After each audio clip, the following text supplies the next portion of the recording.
Mga kaibigan, humanda kayo at mukhang gigil na gigil tong partner ko. Hindi na yata magpapaawat. Tama ka, partner. Kilala mo naman ako. Hindi ko pinalalampas ang isang masamang asal. Lalo pat alam kong nasa katwiran ako. Aba, partner, tingnan mo naman. Huwag mo naman sabihin sa akin na ginusto kong magkaroon ng black eye. Eh kung hindi ba naman siya abusado, walang modo at bastos, mangyayari ba sa akin ang ganito? Dapat, sa mga pulis na katulad niyan ay kinakastigo. Dapat silang suspindihin, tanggalin sa serbisyo. Major Morales, kung kayo ho'y nanunood dito sa aming programa, aba, ang tauhan ninyong katulad ni Esteban Samonte, walang karapatang manatili. Aba, masama ang tubo ng dila ng babaeng ito ah. Esteban! Esteban! Sigurado kaming maraming kahiyag pang... Nako, wag mo nang takpan yan. Nakita ko na ang itsura niyan mula nung maliit ka pa. Bakit ho ba, Nay? Nako, yung mahaderang Karina Ranches na yan, binabanatan ka. Kung ano-ano mga sinasabi tungkol sa'yo, ididemanda ko siya. Huwag niyo na siyang patulan ni Nay. Huwag patulan, winawasak niya ang kredibilidad mo bilang isang pulis. Baka akala ng Karina na yan eh. Nilamok at langaw, hindi kita pinadadapuan. Nako ha, wag na wag siya magkakamali. Hindi ko siya uurungan. Iniinis niyo lang sarili niyo eh. Para huwag niyo siyang marinig, huwag niyo siyang panoorin. Teka! Oy, Esteban! Bakit? Bakit mo siya pinagtatanggol, ha? Huwag mong sabihin sa akin may kursunada kang ligawan niyang babae na yan. Huwag na huwag ka magkakamali, pipilipitin ko yung ilong mo. Hindi ako nagbibiro.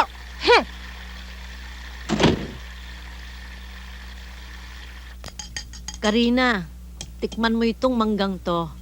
Nako, pagkatamis-tamis. Yan. Alam mo kung bakit ko pinagmamalaki ito. Ako pa nagtanim niyan eh. Ba? Oh. Talaga? Tikman mo, tikman mo. Eh, kailangan matikman na yan. Hoy, alam mo Karina, ako'y talagang nag-aalala dyan sa mga pinaggagawa mo eh. Hindi mo Ayan maiaalis naman yun. kayo eh. Kaisa-isa kang anak ni Kuya Nilon, ha? Kung may mangyari sa'yo, syempre, ako rin ang masasaktan. Tita, ginagawa ko lang yung tama. Trabaho ko yun, di ba? Pero ngayon, kung meron akong nasasaktan o nasasagasaan, eh wala naman ako intensyon na personalin sila. Ganyan na ganyan mga tuwiran si Kuya Nilon eh. Manang-mana ka talaga sa papa mo. Malakas ang loob. Banat dito, banat doon. Walang kinatatakutan. Expose dito, expose doon. Sige lang ng sige. Ano nangyari? Ano nangyari? Eh di pinatahimik siya ng mga taong nasa gasaan. Eh kasi naman, ito na naman tayo, pang take 11 na yata itong pinag-uusapan nating dalawa. Eh mahirap naman yung sinasagasaan ka na, tinatapakan ka na, hindi ka man lang umaaray. Di ba? Aba eh sayang naman lahat yung mga paninindigan ko. Oh, Matamis? sarap. Tamis. Sabi na eh. Tikman nyo, ang sarap. Alam ko nang matamis Tikman nyo yan muna. eh. Ang sarap. Mm. Di ba? Galing nyo. Iba.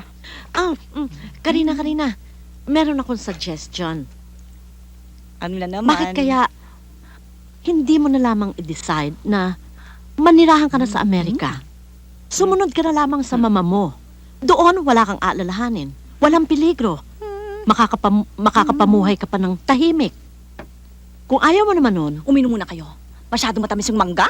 talaga, no? Oo, grabe. Sabi ko na sa'yo eh, yung mga tinanim ko. Iba talaga yung tanim nyo. tatamis. Magaling. Ang iba Hoy, talaga Karina kamay. ha, alam ko ha, Mm. kabisado kita. Mm. Iniiba mo lagi ang usapan kapag ikaw ay pinangangaralan ko. Kita Ano naman nga ba eh. yung sinasabi ko? Ito nga pala.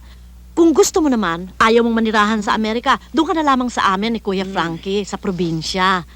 O, di ikaw naman ang tumulong sa amin sa pagpapalago ng negosyo na iniwanan naman ng papa mo. Tita, Di ba? ang masasabi ko lang, alam nyo, na-enjoy na ako dito sa trabaho ko. Ito na ang mundo ko eh. Masaya na ako dito. Tsaka, alam nyo, mabuti pa kaya. Huwag na kayong umuwi ngayon.